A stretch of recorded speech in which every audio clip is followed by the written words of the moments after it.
ఏంటే రవి ఎక్కడా? వచ్చేస్తాడు, మీరు కూర్చోండి. ఏమిటి రోయ్, పెళ్లికి వెళ్ళొచ్చిన దగ్గర నుంచి మహా హుషారు కనిపిస్తున్నావు. ఇంతకీ ఎలా జరిగింది ఏమిటా పల్లెటూరు పెళ్లి? బాగానే జరిగింది డాడీ. సరే గాని నేను నీకు ముఖ్యమైన విషయం చెప్పాలరా. నేను మీతో ముఖ్యమైన విషయం చెప్పాలి. నేను పెద్దాన్ని, నేనే ముందు చెప్పాలి. నేను చిన్నాను కాబట్టి నేనే ముందు చెప్పాలి. అదేం కుదరదు, నేనే ముందు చెప్పాలి. నేనే ముందు చెప్పాలి. నేనే ముందు చెప్పాలి. ఈ కాపుతారా మీ వాదన? నేను వరుసగా పెళ్లికి సంబంధించిన మాటలు చెప్తాను. సరే.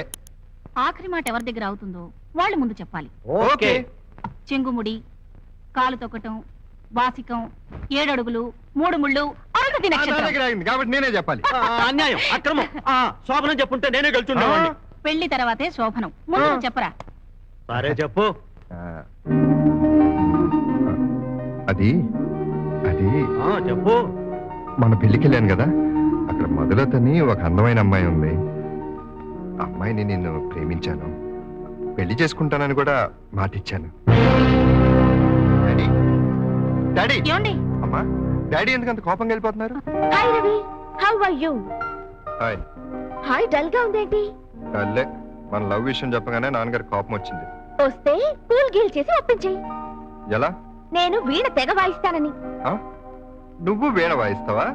పెళ్ళైన తర్వాత వాయించమంటే? పెళ్ళయ్యాక వాయించనని ఒట్టేసుకున్నానని చెప్పేస్తా.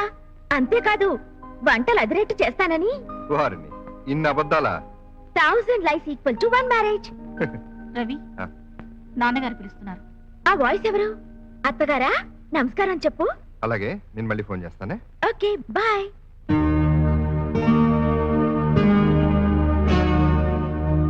సారీ డాడీ, మిమ్మల్ని బాధ పెట్టినందుకు ఐఎమ్ రియలీ వెరీ సారీ. నువ్వు సారీ చెప్పేది నా ఒక్కడికి, కానీ నేను 100 మందికి చెప్పాలి. డాడీ, నువ్వు పెళ్లికి వెళ్ళాక నేను ఒకరికి మాట ఇచ్చాను. ఇచ్చింది నా ఫ్రెండ్ సీతాపతికి. వాళ్ళ అమ్మాయి కాంచన్ను నీకిచ్చి పెళ్లి చేస్తానని మాట ఇచ్చాను. మీ వాడిని ఒకసారి కనుక్కోరా అన్నాడు. నో అన్నాను. మావాడు నా మాట కాదనడు అన్నాను. పాలు తాగాలన్నా, టిఫిన్ తినాలన్నా, స్కూలుకు వెళ్లాలన్నా నన్ను అడగకుండా చేయడు మావాడు అని 10 మంది ముందు నిలబడి తలెత్తుకుని గర్వంగా చెప్పాను. కానీ ఇప్పుడు నా కొడుకు నా మాట కాదన్నాడని తల దించుకు బతకాలో, తల నరుక్కుని చావాలో నువ్వే చెప్పరా. డాడీ, మిమ్మల్ని కాదనలేక నాకిష్టం నేను పెళ్లి చేసుకుని నరకం అనిపిస్తుంటే మీకు తృప్తిగా ఆనందంగా ఉంటుందా? 25 ఏళ్ళగా మీరు నన్ను పెంచారు. ఏనాడు మీకు ఎదురు చెప్పలేదు, మీ మాట కాదనలేదు. దానికి బహుమతిగా నేను కోరుకునేది ఒకటే, మొదలతో నా పెళ్లి. నేను నా మాటను చంపుకోలేను, అంత బహుమతి ఇవ్వలేను. మొదటిసారి మీ మనసు నొప్పిస్తున్నాను. మొదలతకి మాట ఇచ్చాను, ఆమెను మోసం చేయలేను. నీకింత తొందరగా విడాకులు వస్తాయని నేను కల్లో కూడా అనుకోలేదు. నా మేధస్సుని జడ్జి గారి బలకేసి రుద్ది తొందరగా తెప్పించాను.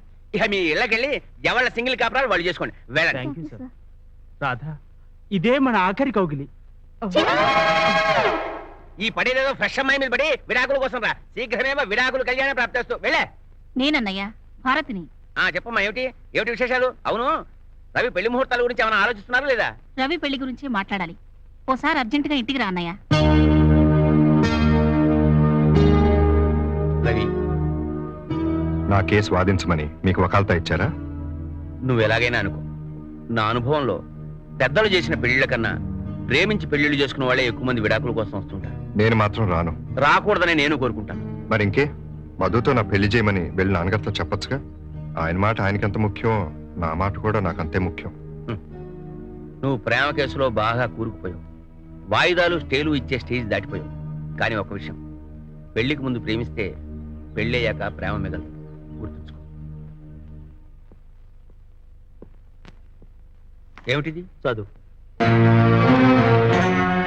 ఏమిట్రా ఈ రాతలు? తలరాత బాగా లేనివాడి రాతలు. ఏం రాశారు? ఏం రాశాడా? ఆస్తి పంపకాలు చేశాడమ్మా. తనకి కొడుక్కి సంబంధం లేదు అని రాశాడు. ఏమిటండి ఇదంతా? ఆత్మహత్య చేసుకునే ధైర్యం నాకు ఆ దేవుడు ఇవ్వలేదే. వాడి చదువు కోసం, బాగు కోసం పల్లెటూరు నుంచి ఇక్కడికి వచ్చాం. మన విలువలు చచ్చాక ఇంకా ఇక్కడెందుకు? అందుకే తిరిగి అక్కడికే వెళ్ళిపోవాలని నిర్ణయించుకున్నాను. డాడీ, ప్రేమించిన అమ్మాయినే పెళ్లి చేసుకుంటానన్నందుకు నాకెంత శిక్ష వేస్తారా? డాడీ, వీళ్ళిద్దరి మధ్య గొడవ నువ్వే ఎలాగైనా. ఎలాగమ్మా? ఇద్దరు చెడ్డవాళ్ల మధ్య వచ్చే గొడవలు సర్దచ్చు. ఒక మంచివాడు, ఒక చెడ్డవాడి మధ్య వచ్చే గొడవలు సర్దచ్చు. కానీ ఇద్దరు మంచివాళ్ల మధ్య వచ్చే గొడవలు సదరం ఆ భగవంతుడి వల్ల కూడా కాదు.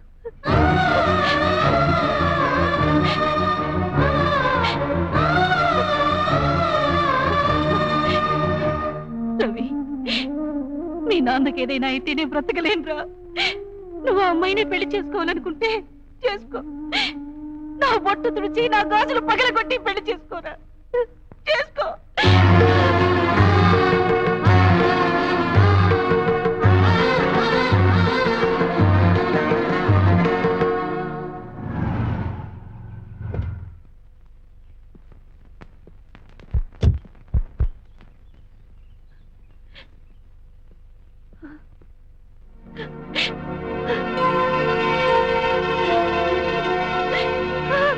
అమ్మా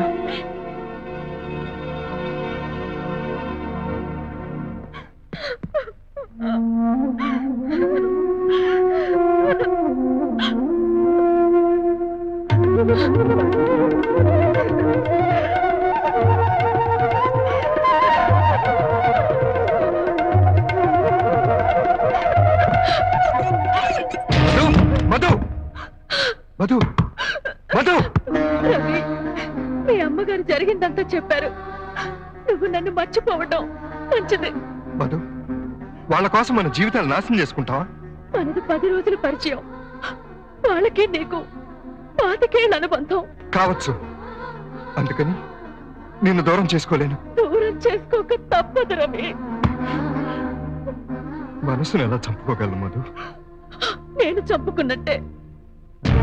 కన్న వాళ్ళని కష్టపెట్టి మనం ఎలా సుఖపడగలం? రేపు వాళ్ళకి ఏదైనా జరిగితే ఆ బాధని భరిస్తూ జీవితాంతం మనం ఎలా బ్రతకగలం?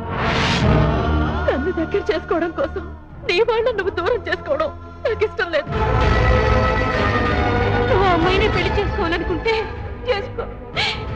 నా బొట్టు తుడిచి నా గాజులు పగలగొట్టి పెళ్లి చేసుకోరా.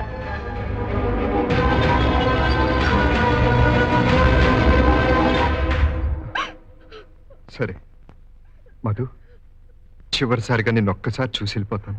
తలుపు తీ మధు. వద్దు రవి, వద్దు. నిన్ను చూస్తే నా మనసు మారిపోతుందనే భయం.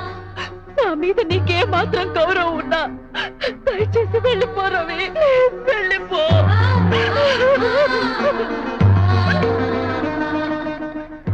వెళ్ళిపోతాను.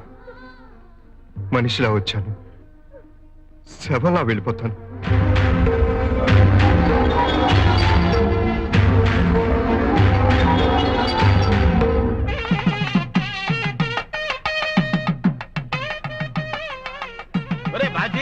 పెళ్లిలో డోలు సభ ఎందుకు వస్తారా?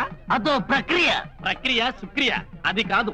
పెళ్ళయ్యాక పెళ్ళ మొగుణ్ణి డోలులాగా, మొగుడు పెళ్ళాన్ని సన్నాయిలాగా వాయించకూడదని చెప్పడానికే వాయిస్తా.